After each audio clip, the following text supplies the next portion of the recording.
Praise the lord. మన పరిశుద్ధుడు రక్షకుడైనటువంటి యేసుక్రీస్తు వారి శక్తి కలిగిన నామాన విశ్రాంతి దినమందు దేవుని వాక్య ధ్యానములకు ప్రతి ఒక్కరికి మన పరిశుద్ధుని పేరట ప్రైజ్ ద లార్డ్. ఈరోజు దేవుని వాక్యాన్ని ఫిలిప్పీలకు రాసిన పత్రిక 2వ అధ్యాయము 12వ వచనంలో నుంచి ధ్యానించుకుందాము.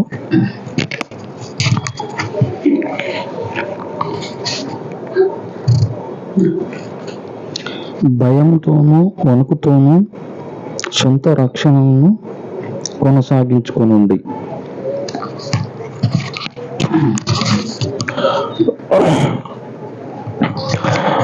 ప్రస్తుతం చూసినట్లయితే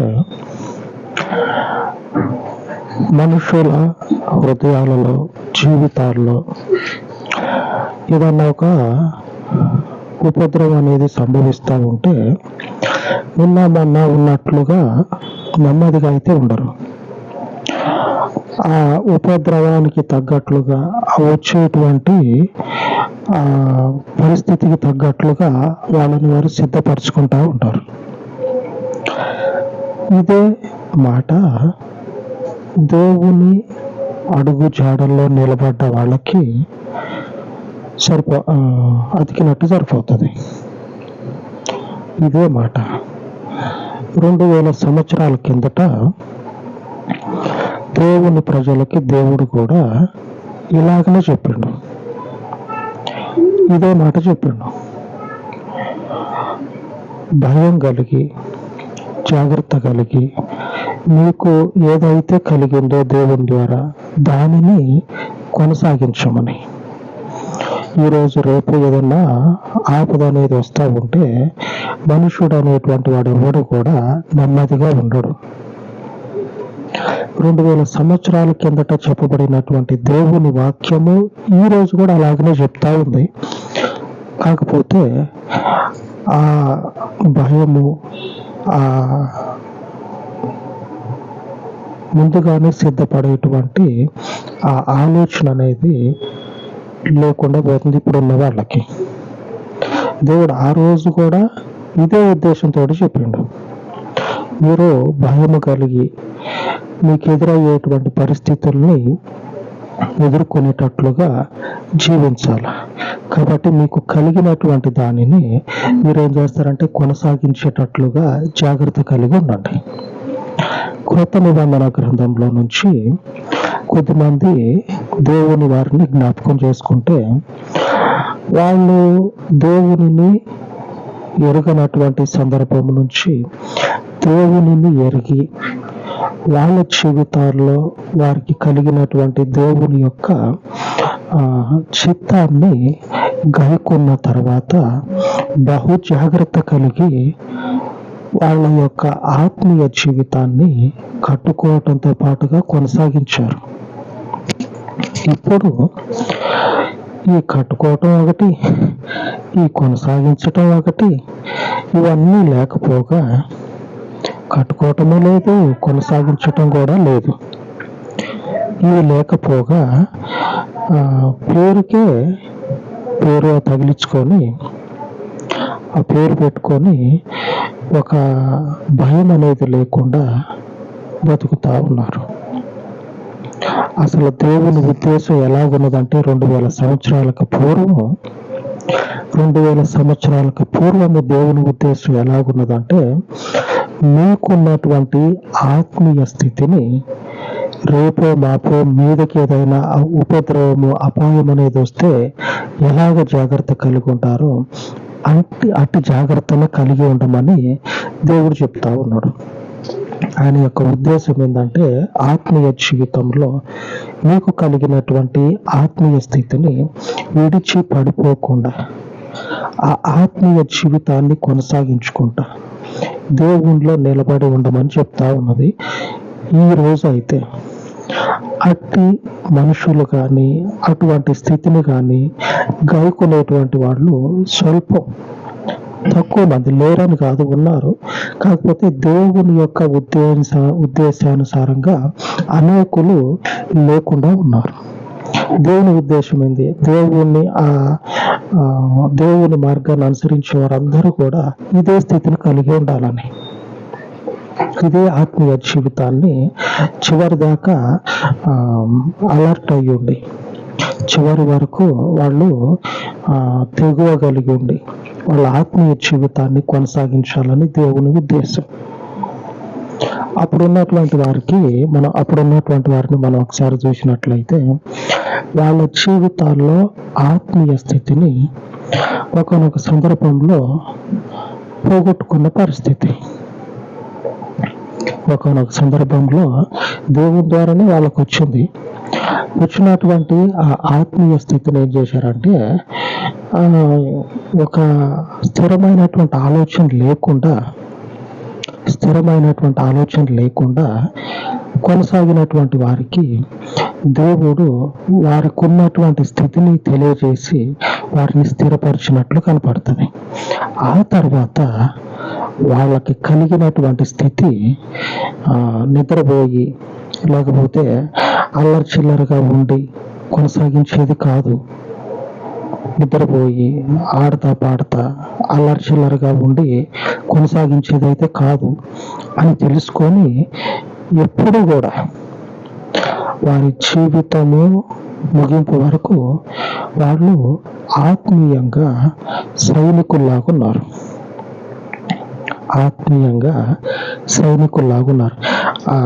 సైనికుడు ఎట్లా ఉంటాడు? ఇప్పుడు అలర్ట్ ఉంటాడు. ఇంట్లో నలుగురు మధ్యలో ఉన్నా సరే అలర్ట్ ఉంటాడు. ఎప్పుడు అక్కడ శత్రువు ముందున్నా సరే అలర్ట్ ఉంటాడు. అట్లాగే వారి ఆత్మీయ జీవితంలో సైనికుల్లాగా వారి ఆత్మీయ జీవితాన్ని దేవునిలో కాపాడుకున్నారు 2000 సంవత్సరాలకు పూర్వం.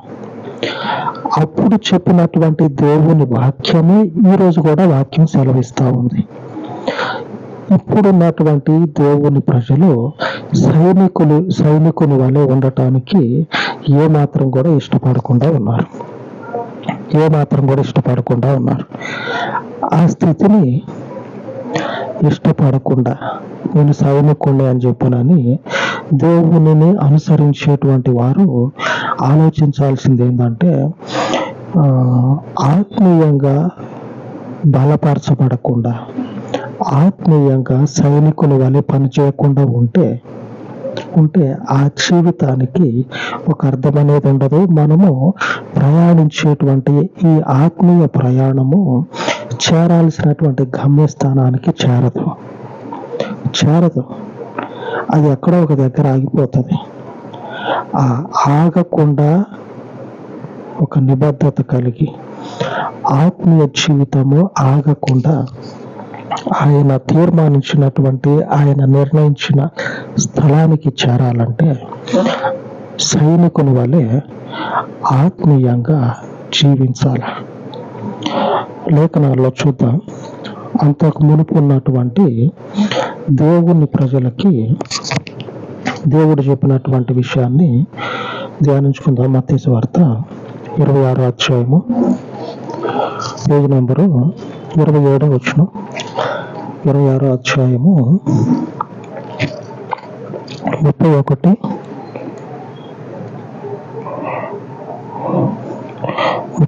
వచనం. అప్పుడు యేసు వారిని చూచి, ఈ రాత్రి మీరందరూ నా విషయమై అభ్యంతరపడిదరు.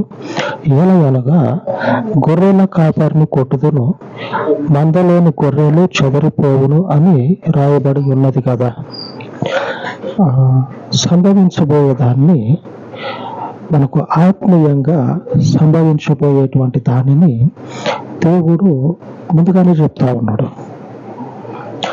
ఆత్మీయంగా మన జీవితంలో జరగబోయేటువంటి విషయాలను దేవుడు ముందుగానే దేవుని ప్రజలకు చెప్తే వాళ్ళకి అంతటి ఆలోచన, అంతటి జ్ఞానం అనేది లేకపోగా వారు తిన్నవా తాగినవా అనే విధంగానే మనం ఎప్పుడన్నా ఎదురుపడితే మాట్లాడుతాం కదా, తిన్నవా లేదా అని. ఇట్లాగా సాధారణంగా మాట్లాడుకునేటువంటి మాటలే ఈయన మాతో చెప్తా ఉన్నాడేమో అనుకొని పట్టించుకోలే. ఆయన దేవుడు, ఆయన దేవుడు అయ్యుండి మీరందరూ అభ్యంతర పడతారు, మీకున్నటువంటి నెమ్మది అనేది రేపటి దినాన్ని ఉండదు అని చెప్తే ఒక్కరికి కూడా ఆ దేవునిని అనుసరించినటువంటి శిష్యుల్లో ఉన్నటువంటి వారిలో అనేకులు ఏమైపోయారంటే పట్టించుకోలే. యోహాను ఒక్కడికే అంతో ఇంత ఆలోచన ఉంటుంది. మిగిలిన అందరూ కూడా ఏందో అన్నట్లు ఉంటారు. అట్లాగనే ఉన్నారు. ఆ తర్వాత జరిగింది ఏంటంటే, లేఖనంలో చెప్పబడ్డట్లు దేవుడు చెప్పినట్లుగా ఆత్మీయ జీవితంలో సైనికుని వలె అలర్ట్ అయ్యి ఉండాలి. మన జీవితంలో మనకి దేవుడు చెప్పిన ప్రతి మాట కూడా మనకేమవుతుందంటే ఎదురు పడుతుంది. దేవుడు చెప్పినటువంటి ప్రతి మాట కూడా మనకు ఎదురైనప్పుడు ఆ మాటకి తగ్గట్లుగా మనం నడుచుకున్నట్లయితే ఆత్మీయ జీవితంలో ఎంతటి స్థిరంగా మనం ఉంటామో అంతే స్థిరంగా కదలకుండా అయిపోతాం. ఇక ఆ స్థిరపడేటువంటి మనుషుల్ని కదిలించడం ఎవరికీ సాధ్యం కాదు. ఆత్మీయంగా అంతటి స్థిరత్వాన్ని ఏర్పరచుకోవాలి. ఆయన చెప్తా ఉన్నాడా? ఆ తర్వాతనే మరొక మాట చెప్తాడు. తర్వాత వచనంలో రాయబడి ఉన్నది, 32వ వచనం. నేను లేచిన తర్వాత మీకంటే ముందుగా గలిలయకు వెళ్ళేదని నేను. 32వ వచనము, నేను లేచిన తర్వాత మీకంటే ముందుగా గలిలయకు వెళ్ళేదనని చెప్పాను. వాళ్ళతో చెప్తా ఉన్నాడు. అటు వాళ్ళకు వచ్చేటువంటి అసమాధానాన్ని, వాళ్ళకు కలగబోయేటువంటి దురవస్థని వాళ్ళకి చెప్పడంతో పాటుగా ఆ తర్వాత వారు హృదయం ఉప్పొంగే విధంగా, వాళ్ళు సంతోషించే విధంగా మరి ఒక మాట కూడా చెప్తా ఉన్నాడు. దేవుడు చెప్తా ఉన్నాడు. వాళ్ళ పరిస్థితి చూడండి, ఒకసారి వాళ్ళ పరిస్థితిని చూడండి. మనకులాగే ఉన్నారు. క్రీస్తు శిలువ వేయబడక మునుపు మనకులాగానే ఉన్నారు. మన బోటి మనుషుల్లాగానే ఉన్నారు. ఆయనతో పాటు రోజు స్వార్థకు వెళ్ళటం, స్వార్థ చదవటం, తిరిగి రావటం, తినటం, దేవునితో తిరగటం, దేవుడు చెప్పేటువంటి పరలోక సంబంధమైన విషయాలను తెలుసుకోవటం. అప్పటి వరకు చెప్తున్నటువంటి వారు ఒక విధంగా చెప్తా ఉంటే, యేసు ప్రభు వారు చెప్పేటువంటి ఆ పరలోక సంబంధమైన విషయాలు వింటా ఉంటే ఇంకా వినాలనిపిస్తూనే ఉండేది. ఇవి తెలుసుకోవటం, ఇదే వాళ్ళకి ఇక లోకం అయిపోయింది. ఇట్లాగనే గడుపుతా ఉన్నారు. ఇట్లా గడిపే ఈ సందర్భంలోనే మనం అప్పటి వరకు విన్నటువంటి మన యొక్క ఆత్మీయ వాక్యం ఏదైతే ఉందో ఆ వాక్యము మనల్ని బలపరచాలి.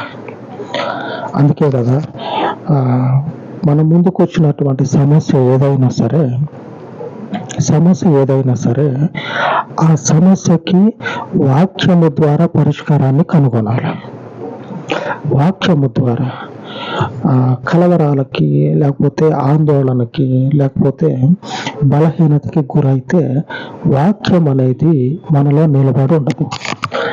పరిస్థితి ముందున్నప్పుడు వాక్యానుసారంగా మనము ప్రవర్తించినట్లయితే దానిని అణిచివేయగలిగేటువంటి స్థితిని మనం పొందుకుంటాం. దానిని అణగదొక్కగలిగినటువంటి స్థితిని మనం పొందుకుంటాం. యేసుప్రభు వారు వాళ్ళకి చెప్పాడు, ఇదిగో ఈ పరిస్థితి మీకు వస్తుంది. ఆ తర్వాత ఏం జరుగుతుందంటే, నేను లేచిన తర్వాత మీకంటే ముందుగా గలిలయకి వెళ్తా, అక్కడ మీరు నన్ను చూస్తారు. లేచిన తర్వాత అంటే చనిపోయి పునరుద్ధానుడైన తర్వాత. ఈ శిష్యులు ఉంటారు కదా, వీళ్ళందరూ కూడా దేవుని కోసం జీవించేటువంటి మనుషులు కదా. ఈయన తిరిగి లేచిండు అని తెలుసుకున్న తర్వాత వీళ్ళందరూ ఎక్కడ సమావేశం అవుతారంటే, ఎక్కడ ఫెలోషిప్, సహవాసం అంటారు కదా, ఎక్కడ వీరి సహవాసం ఉంటుందంటే గలిలయ అనేటువంటి ఊర్లో వీళ్ళందరినీ దేవుడు కలుసుకోబోతా ఉండడానికి ముందుగానే వాళ్ళకి చెప్పేసిండు. ముందుగానే భయం కలిగి ఉండాల. మనకు దేవుడిచ్చినటువంటి మన సొంత రక్షణ, మన మీద ఉన్నటువంటి దేవుని రక్షణ మనదది. మనము భయము కలిగి వణుకుతోటి ఈ రక్షణని కొనసాగించాలి. మనకున్నటువంటి ఈ సొంత రక్షణ నాది కాదు అనేటువంటి స్థితిలో ఉన్నవే అనుకోండి, మన జీవితము ఇప్పటి వరకే ముగించబడుతుంది. ఇప్పటి వరకే ఈ ఆత్మీయ స్థితిని కోల్పోకుండా ధైర్యంతో దేవుని యొక్క జీవవాక్యాన్ని పొందుకున్నటువంటి మనము యోధుని వలె ఆయనతో నడిచినట్లయితే ఒకనొక స్థిరమైనటువంటి నివాసము మనకున్నది అనేటువంటి ధైర్యం అనేది వస్తుంది. ఆత్మీయ జీవితాన్ని కోల్పోతే ఈ భౌతిక పరమైనటువంటి జీవితము కొన్ని నాళ్ళే ఉంటుంది. ఈ భౌతిక జీవితం కూడా మన స్వాధీనంలో ఉండదు. రోజులు గడిచిపోతా ఉంటాయా? ఈ భౌతిక జీవితం అనేది మన చేతిలో నుంచి చేజారిపోతుంది, దుష్టుని చేతిలో పడుతుంది. దేవుడు వారికి చెప్పినట్లుగానే వారిని బలపరుస్తా ఉన్నాడు కదా, వారికి చెప్పినట్లుగానే దేవుడు వారిని కలుసుకుంటాడు. ఎక్కడంటే మత్తయి సువార్తలోనే 28వ అధ్యాయం, మత్తయి సువార్త 28వ అధ్యాయం 10వ వచనం నేను చదువుతా చూడు.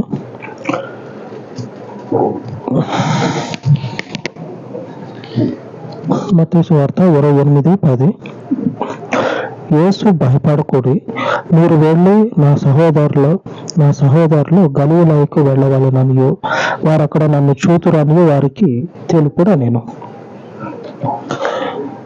వారికి దేవుడు అంతకు మునిపే చెప్పండు. అంతకు మునిపే వారికి రాబోయేటువంటి శ్రమని చూడటం జరిగింది. ఆ శ్రమ మర్చిపోయే విధంగా వారికి దేవుడు తిరిగి మరలా వారిని కలుసుకోవటం కూడా, నేను ఇట్లాగే చేయబోతా ఉన్నా అని చెప్పటం కూడా జరిగింది. ఒక శ్రమ, ఆ తర్వాత శ్రమను మర్చిపోయే విధంగా దేవుని యొక్క కృప దేవుడు వారికి తెలియజేసి వారి ఆత్మీయ స్థితిని బలపరిచి వారిని కలుసుకున్నటువంటి ఆ రోజు వారికి అప్పటి వరకు మా సొంత రక్షణను మేము కొనసాగించాలి అనేటువంటి ఆలోచన లేనటువంటి వారికి ఆలోచనను దేవుడు పుట్టిస్తా ఉన్నాడు ఆ గలిలయలో వారిని కలుసుకున్న తర్వాత. అంతకు మునుపు మనకి రక్షణ ఉంది కదా, మన దేవుని మనుషులం కదా, దేవునితో పాటు మనం నడవాలి కదా, ఇట్లా ఎవరింట్లో పోయి వాళ్ళ ఇంట్లో కూర్చుంటే ఏమొస్తుంది, ఎవరింట్లో పోయి వాళ్ళ ఇంట్లో కూర్చుని తల పెట్టుకుంటే ఏ ఉపయోగం ఉంటుంది. మనకు దేవుడు ఇచ్చినటువంటి రక్షణ కొనసాగాలంటే సహవాసం చేయాలి సంఘంతో, దేవునితోటి. సంఘము దేవునితో సహవాసం చేయాలి. వ్యక్తిగతంగా ఉన్నటువంటి వారు సంఘంతో సహవాసం కలిగి ఉండాలి. ఇట్లాగ కలిగి ఉంటేనే మన రక్షణ కొనసాగుతుంది ముందుకి. ఈ స్థితి లేకుండా ఇంట్లో కూర్చుంటే ఏమొస్తుంది, వాళ్ళకి ఆలోచన లేకుండా వీళ్ళల్లో కూర్చున్నారు. యేసుప్రభు వారు చెప్పినట్లుగా గొర్రెల కాపరిని కొడతా, గొర్రెలన్నీ చెదిరిపోతాయి. అప్పటి వరకు వాళ్ళకి అవును మాకు ఒక రక్షణ ఉంది, మేము ఒక పనికి నిర్ణయించబడ్డాం, మా ద్వారానే ఆ పని ముగించబడాలా, మేము నిలబడితేనే పని జరుగుతుంది అనేటువంటి ఆలోచన లేదు వాళ్ళకి.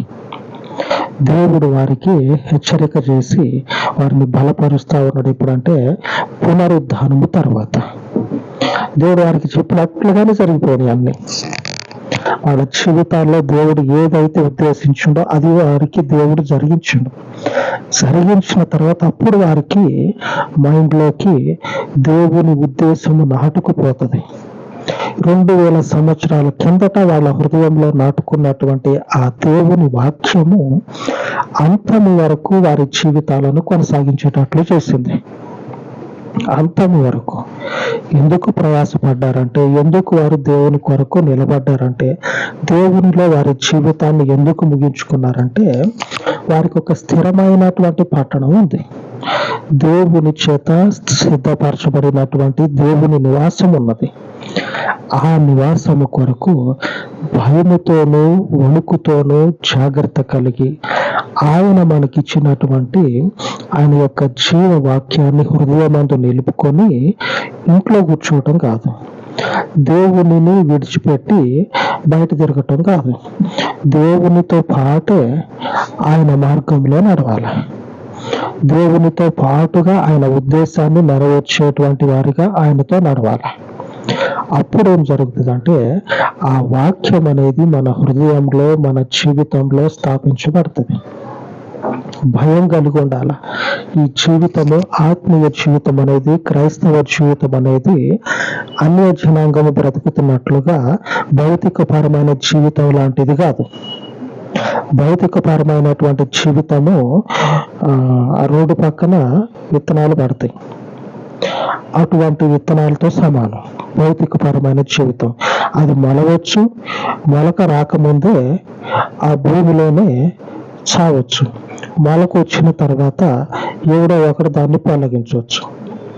భౌతికపరమైన జీవితం అటువంటిది.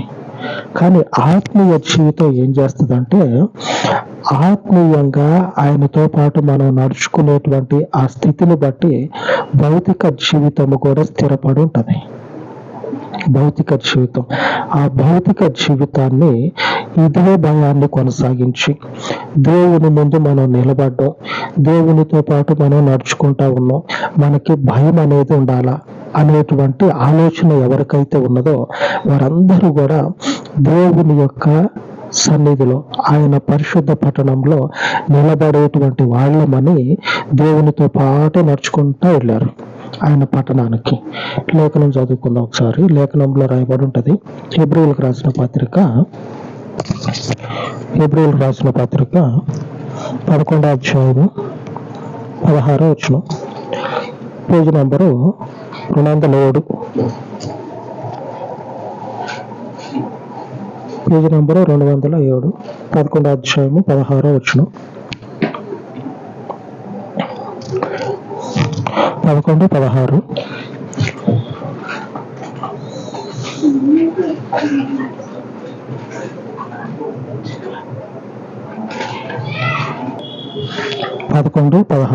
హెబ్రీయులకు.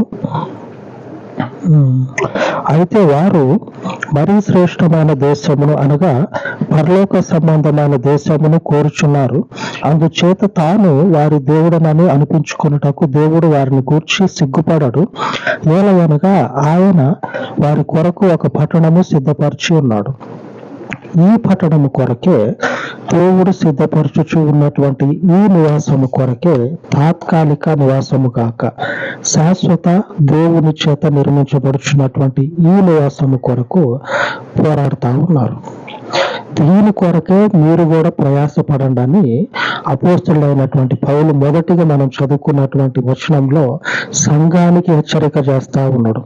ఈ రోజున వాక్యం వింటున్నటువంటి మన జీవితాల్లో కూడా ఈ వాక్యపు అర్థము మన హృదయంలో నిలబడి ఉండాలి. పౌలు ఏమంటాడంటే నేనున్నాను కదా అని చెప్పినని నా ముందు నటించవద్దు, నా ముందు దేవుని మనుషులము, మేము దేవుని ప్రజలము, దేవుని కొరకే ఏమి వచ్చినా సరే నిలబడి ఉంటాం అని నా ముందు నటించొద్దు. నేను లేనటువంటి సందర్భంలో కూడా భయముతోను వణుకుతోను మీ సొంత రక్షణని కొనసాగించుకోండి. ఎందుకంటే ఇక్కడ సిద్ధపరచబడుచున్నటువంటి పట్టణము దేవుని చేత శాశ్వత కాలము స్థిర నివాసం అయ్యున్నది మనుషుని కొరకు. రక్షించబడి ఆయన యొక్క మార్గమందు నిలిచినటువంటి వారి కొరకు మాత్రమే సిద్ధపరచబడతా ఉంది ఈ పట్టణం. ఈ పట్టణం కొరకు ఇప్పుడున్నటువంటి అనేకులైనటువంటి దేవుని వాక్యమును పొందుకున్న వారు ఆ భయం అనేది, వారికి ఉన్నటువంటి సొంత రక్షణ అనేది కొనసాగించలేకపోతా ఉన్నారు. భయం అనేది లేకుండా పోతా ఉన్నారు. అసలు దేవుని ఎడల మన జీవితం ఎలాగుండాలో కనీస ఆలోచన కూడా లేకుండా బ్రతుకుతా ఉన్నారు. కనీస ఆలోచన కూడా లేకుండా బ్రతుకుతా ఉన్నారు. ఆ స్థితిని విడిచిపెట్టాల. అపోస్తలులైనటువంటి 12 మంది శిష్యులకి యేసు ప్రభు వారు ఇదిగో నేను చనిపోతా ఉన్నా అని చెప్పేంత వరకు వాళ్ళు ఎట్లాగున్నారంటే ఒక స్థితి మనకి కలిగి ఉన్నది అనే ఆలోచన లేకుండా ఉన్నారు. మనము లోకానికి వెలుగు వలె ఉండబోతూ ఉన్నాము అనేటువంటి వివేకం అనేది లేకుండా ఉన్నారు వాళ్ళు అప్పటి వరకు. ఆయన ఎప్పుడైతే పునరుద్ధానుడు అయ్యుండి వారిని గలిలయలో కలుసుకున్నాడో ఆ తర్వాత నుంచి వారికి నిర్ణయించబడినటువంటి పనిని దేవుడు వారికి తెలియజేసి, మీ బాధ్యత, మీ పని, మీ యొక్క గమ్యస్థానము ఇది అని దేవుడు వారికి తెలియజేసిన తర్వాత దాని కొరకు వాళ్ళు వారి యొక్క సొంత రక్షణని భయముతో వణుకుతో జీవితము అంతము వరకు కొనసాగించారు. ఆ బాధ్యత, ఆ భయము, ఆ వణుకు అనేది ఇప్పుడున్నటువంటి వారికి మనకి కూడా ఉండాలి. ఆ వేల సంవత్సరాల కిందట వారికి చెప్పినటువంటి ఈ లేఖనాలు ఈరోజు మనకి కూడా చెప్పబడతా ఉన్నాయి. వాళ్ళకి కదా అనుకొని విడిచిపెట్టవద్దు. మనకి కూడా ఇవి అవసరం, మనకే అవసరం. ఇవి మనకే అవసరం. ఎందుకంటే వాళ్ళు దేవుణ్ణి కళ్ళతో చూశారు. కళ్ళతో చూసింది అలాగే నిలబడిపోతుంది. మనం కళ్ళతో చూడాల. చదువుకున్నటువంటి లేఖనము హృదయంలో నిలబడి ఉండాలి. నిలబడినటువంటి ఈ వాక్యము మన జీవితాలను మార్చేదిగా ఉండాలి. అపోస్తులైనటువంటి దేవుని శిష్యులు దేవునిని చూసి, దేవునితో పాటు నడిచి, ఆయన చెప్పినటువంటి మాటలు విని దేవుణ్ణి హత్తుకోవటానికి వారికి దేవుడు ద్వారాలు తెరిచిండు కాబట్టి వారు దేవుణ్ణి హత్తుకున్నారు. ఇప్పుడు మన జీవితాల్లో కూడా ఇదే వణుకు, ఇదే భయం ఉన్నట్లయితే మనకి కూడా దేవుడు అంతటి స్థితిని ఇస్తాడు. ఆయనను చూసేటట్లుగా, ఆయన మాట వినేటట్లుగా, ఆయనతో కలిసి నడిచేటట్లుగా దేవుడు మనకి ఇస్తాడు. మొదట వాక్యమే మన హృదయంలో లేకపోతే, వాక్యానుసారమైనటువంటి జీవితమే మనకి లేకపోతే పరిస్థితి మరొకలాగుంటది. కాబట్టి సొంత రక్షణని నిర్లక్ష్యము చేయకుండా దేవుని భయము కలిగి, ఒకరు చూస్తున్నారనేటువంటి ఆలోచన విడిచిపెట్టేసి దేవుడు చూస్తూ ఉన్నాడు అనేటువంటి ఆలోచన కలిగి దేవునితో నడవాలి. ఆమేన్. దేవుడు తన వాక్యంలో దీవించును గాక. ఆమేన్.